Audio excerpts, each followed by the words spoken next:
Anda. Di sini saya tidak sendiri, saya ditemani oleh Bapak Herdinata Sarjana Pendidikan, seorang guru bahasa Indonesia di SMP Negeri 1 Karyanda. Baik, assalamualaikum warahmatullahi wabarakatuh, Pak Herdinata. Waalaikumsalam warahmatullahi wabarakatuh. Bagaimana kabarnya hari ini, Pak? Alhamdulillah sehat, Pak. Oke, baik. Alhamdulillah sehat ya, Pak ya. Nah, hari ini kita ada percakapan pra-observasi ya, Pak. Sebelum nanti saya amati terus pembelajaran yang Bapak lakukan di dalam kelas, atau sebelum saya melakukan supervisi, ada tujuan yang dilakukan supervisi adalah untuk mengetahui, mengevaluasi jalannya pembelajaran yang Bapak lakukan, kemudian di dalam kelas ya. Mengapa melakukan percakapan pra-observasi ini? Karena ini sebagai persiapan awal untuk Pak Herdinata melakukan pembelajaran agar dalam kegiatan pembelajaran nanti Bapak lebih siap dan percaya diri hingga dapat memberikan pembelajaran yang terbaik bagi murid. Itu ya, Pak ya. Baik, ada beberapa pertanyaan, Pak, yang akan saya sampaikan. Yang pertama berkaitan dengan tujuan. Kira-kira nih, Pak, tujuan pembelajaran apa yang Bapak ingin capai?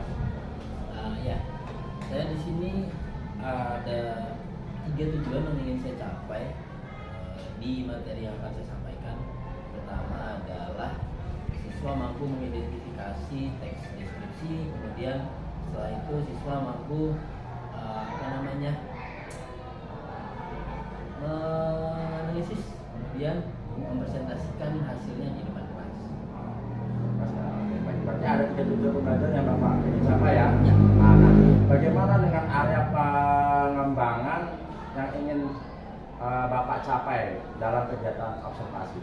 Ya, saya memakai 2 pengembangan metode belajar, yaitu pengetahuan dan keterampilan, yang mana anak yang pertama itu mengidentifikasi materi yang telah saya sampaikan, kemudian setelah itu mereka mengaplikasikan atau mempresentasikannya di depan kelas. Jadi ada 2 Pak yang dikembangkan, yaitu aspek pengetahuan dan keterampilan. Nah, baik Pak, untuk pembelajaran bahasa Indonesia ya, Pak ya. Oke, baik. Nah, selanjutnya bagaimana rancangan pembelajaran yang telah Bapak praktekkan di dalam kelas? Dari strategi pembelajarannya, model, dan metode pembelajaran.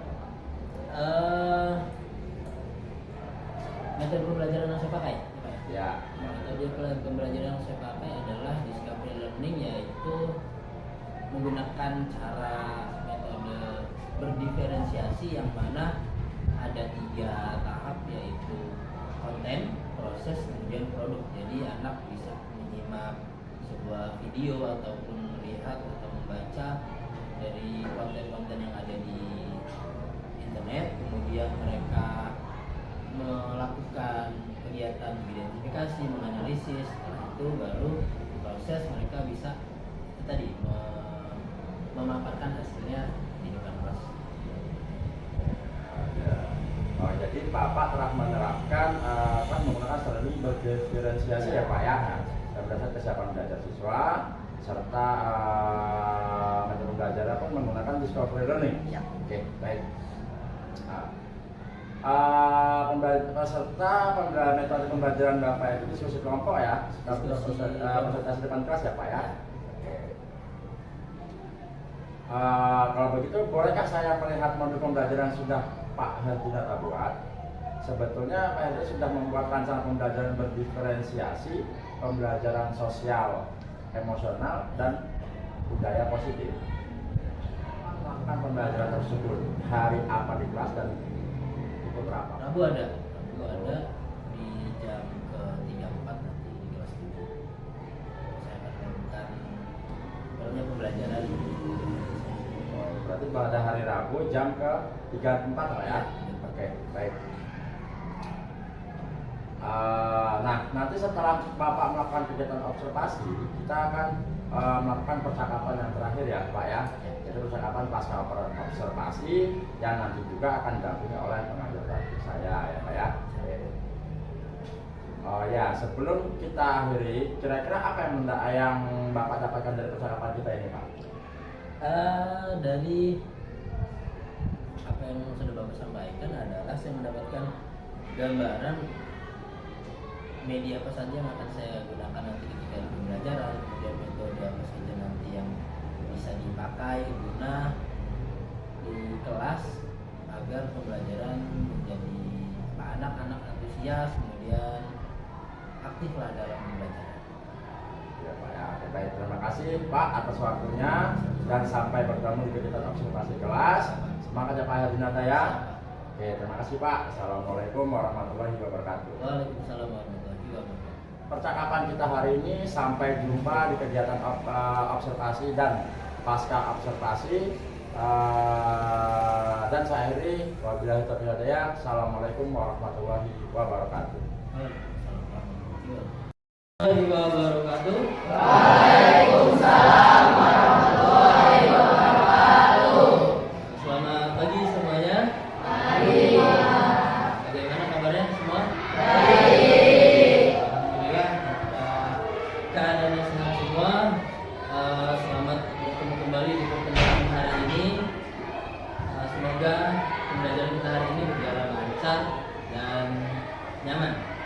Untuk selanjutnya, silakan ketua kelas memimpin kelasnya untuk berdoa terlebih dahulu. Semua siap? Siap. Berdoa mulai.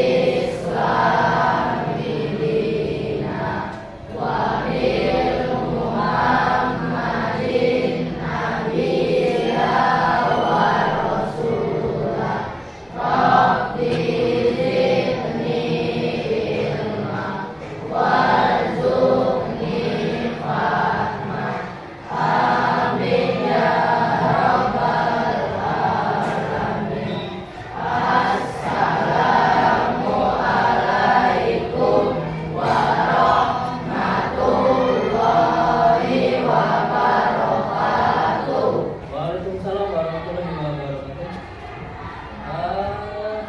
Sebelum mulai pembelajaran, saya ingin cek kehadiran. Apakah ada yang tidak hadir hari ini? Hadir semua ya. Untuk selanjutnya, pada pembelajaran hari ini kita masuk pada materi yaitu teks deskripsi. Sebelumnya ada yang pernah mendengar apa itu deskripsi? Mungkin kalian pernah melihat tulisan atau mendengar kata deskripsi dari sosial media atau YouTube. Biasanya di dalam YouTube itu di bawahnya ada cek deskripsi katanya. Ya. Apa itu deskripsi? Ada yang bisa jawab? Deskripsi adalah teks yang berisi tentang pembelajaran, teks yang berisi tentang penjelasan, pemaparan tentang suatu objek berdasarkan hasil pengamatan. Berdasarkan hasil pengamatan, objeknya dapat berupa apa saja, bisa makhluk hidup, bisa benda mati, tumbuhan, hewan, pokoknya yang ada di alam semesta itu disebut dengan objek. Makhluk hidup apa saja? Manusia, hewan, tumbuhan. Nah, itu tadi ya. Tujuannya apa? Deskripsi. Tujuan dari teks deskripsi adalah untuk menjelaskan suatu objek agar pembaca seolah-olah dapat merasakan, melihat, mencium. Jadi sesuai dengan panca indera. Apa itu panca indera? Panca indera. Panca indera itu adalah organ tubuh yang dapat merasakan. Untuk merasakan misalnya merasakan rasa, kita menggunakan panca indera lidah. Kemudian untuk merasakan bau atau wangi, hidung. Untuk mendengar, telinga untuk melihat.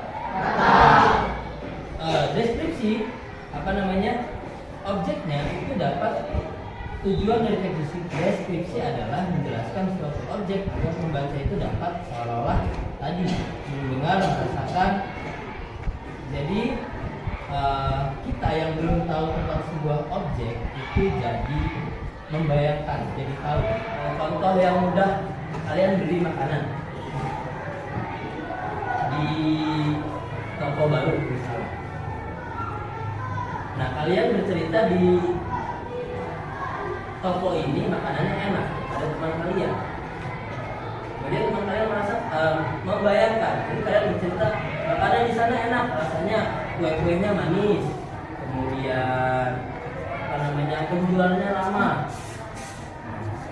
Jadi kita yang sebagai pendengar atau beberapa pengertian dari teks deskripsi dan juga contoh-contohnya. Ada strukturnya, ada unsurnya. Tadi strukturnya ada bagian identifikasi, kemudian deskripsi bagian dan kesimpulan. Sampai sini ada yang mau ditanyakan? Apa sudah paham semua? Paham?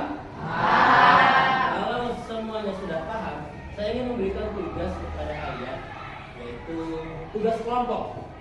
Tugas kelompok, silahkan kalian ikut kelompoknya. Tugasnya adalah kalian mengidentifikasi unsur atau struktur dari teks deskripsi. Jadi nanti akan saya tayangkan contoh sebuah teks deskripsi, ada berbentuk gambar. Kemudian nanti kalian selanjutkan gambar sebuah objek. Nanti kalian tentukan identifikasi strukturnya dari tadi identifikasi, deskripsi bagian dan kesimpulan. Paham? Jadi tugasnya adalah mengidentifikasi gambar atau mendeskripsikan sebuah objek.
Sudah selesai semua? Kalau sudah selesai mengerjakan tugasnya, saya akan pilih satu kelompok nanti bergantian untuk mendeskripsikan atau mempresentasikan hasil dari kerja kelompok. Untuk kelompok pertama, silakan masuk ke depan. Silahkan dibacakan hasil deskripsinya kepada teman-teman. Yang lain, simak. Oke teman-teman, saya akan mempresentasikan tentang kelompok saya. Candi Borobudur adalah candi Borobudur merupakan candi Buddha yang megah dan salah satu tempat bersejarah yang ada di Indonesia. Candi Borobudur terletak di Magelang, Jawa Tengah. Bangunan candi ini terdiri dari 9 tingkat yang membentuk struktur piramida. Secara keseluruhan, Candi Borobudur adalah simbol penting dari agama Buddha, peninggalan berharga yang menampilkan seni dan kearifan budaya yang luar biasa dari masa lalu. Candi Borobudur masuk ke dalam 7 keajaiban dunia yang dicatat oleh UNESCO. Sudah? Ya, itu tadi hasil dari itu tadi hasil dari presentasi kelompok 1 tentang Candi Borobudur. Ya, tugasnya sudah baik. Jadi tepuk tangan dulu untuk kelompok 1.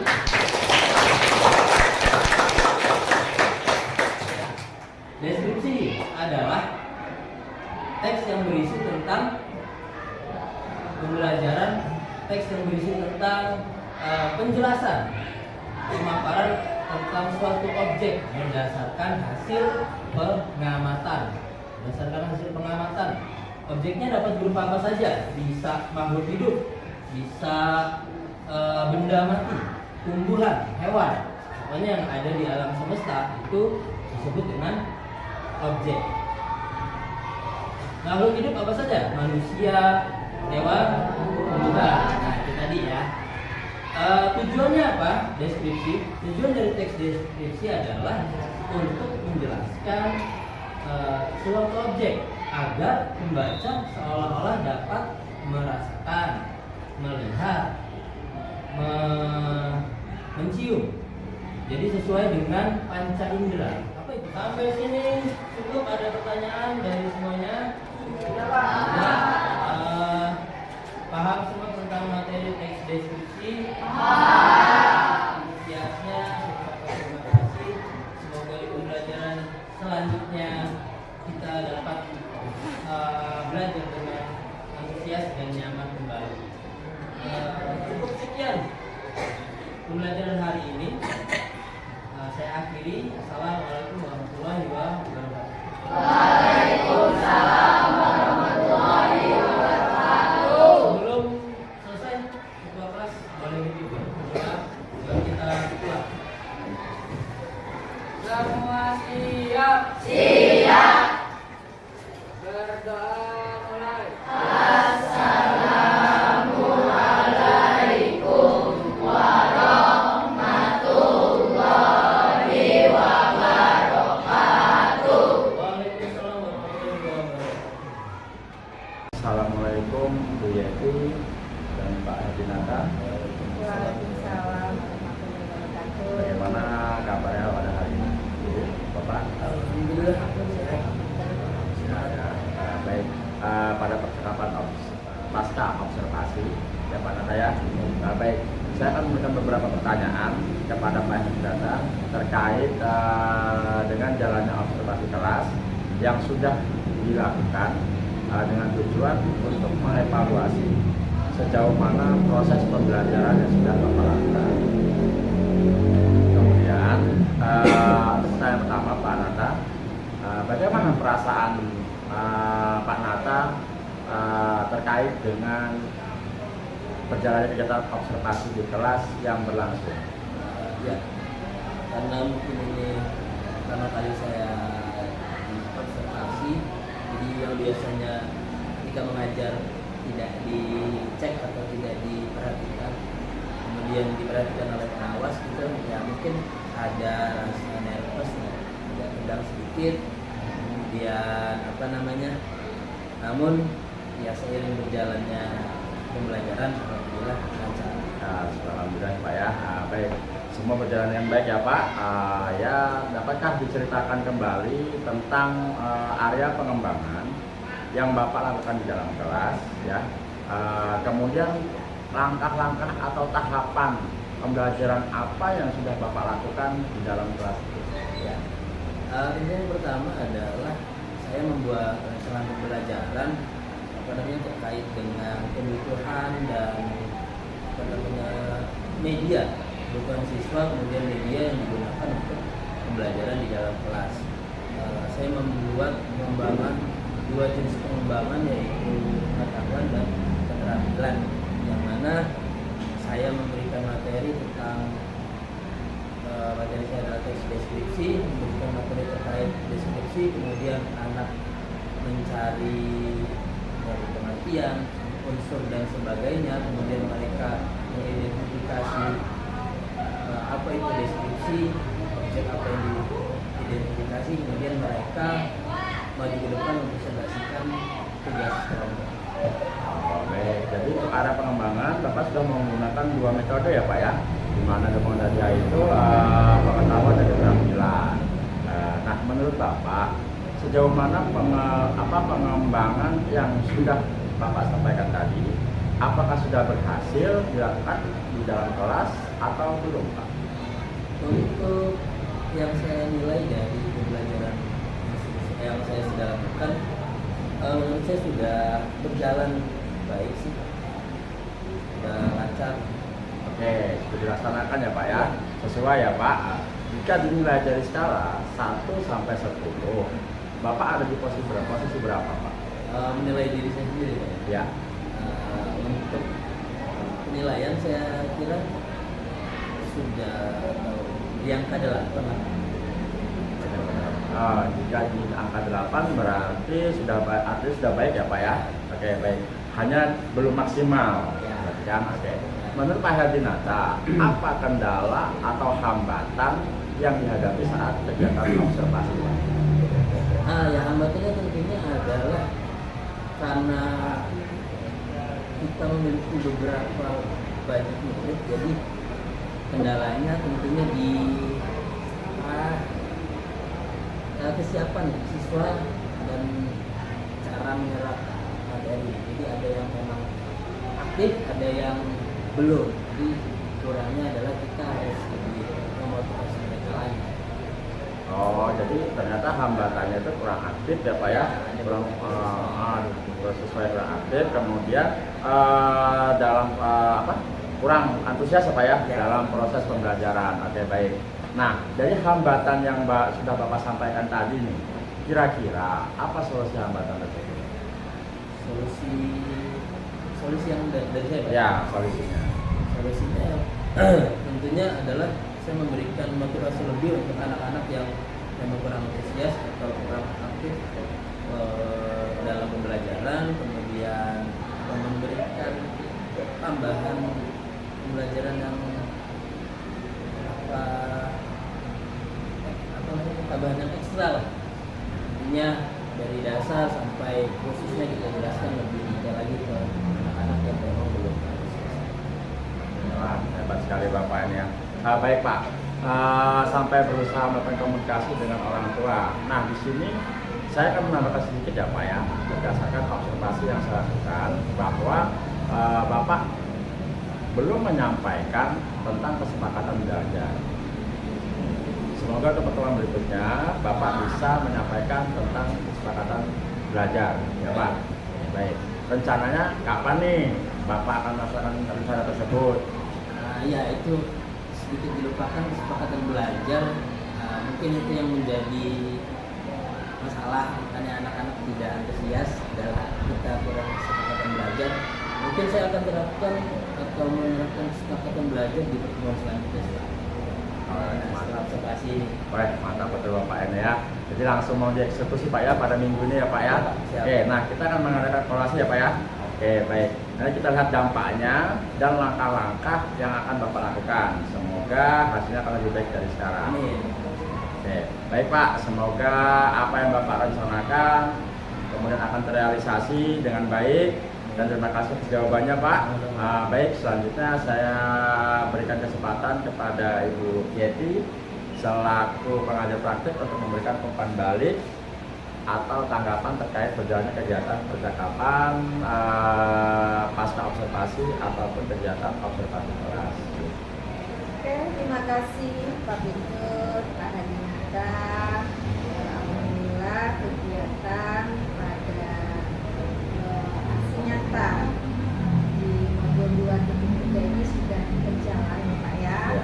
Mulai coaching di kegiatan observasi, kemudian juga kegiatan observasi kelas, dan sekarang kita melakukan pasca observasi.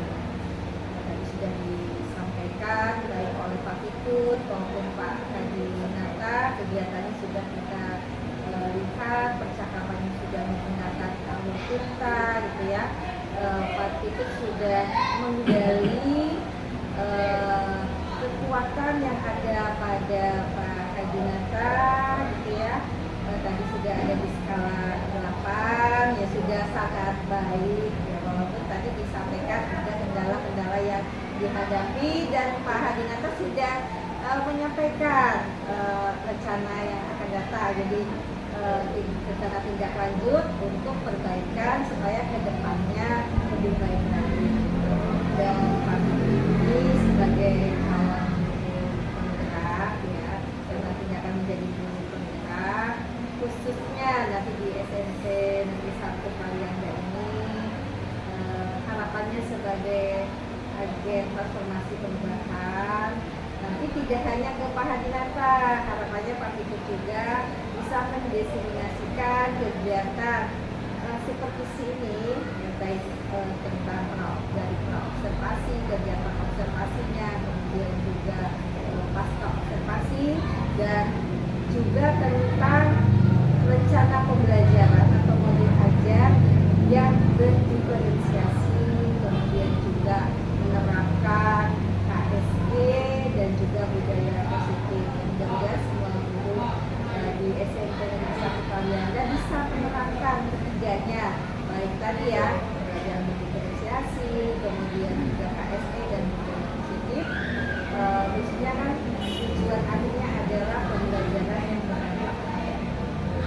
Oke, itu saja Pak Pitut, tetap semangat gitu Pak Dinata. Kemudian terima kasih sudah membantu Pak Pitut gitu ya, dan mudah-mudahan Pak Pitut nanti bisa ke rekan guru lain. Baik, terima kasih. Akhirnya rangkaian-rangkaian kegiatan seperti akademik sudah selesai dilaksanakan, mulai dari percakapan praobservasi, observasi kelas, dan percakapan pasca observasi kelas. Saya ucapkan terima kasih untuk Bu Yeti selaku pengajar praktik dan juga Pak Hadinata ya. Dan saya akhiri, assalamualaikum warahmatullahi wabarakatuh. Waalaikumsalam warahmatullahi wabarakatuh.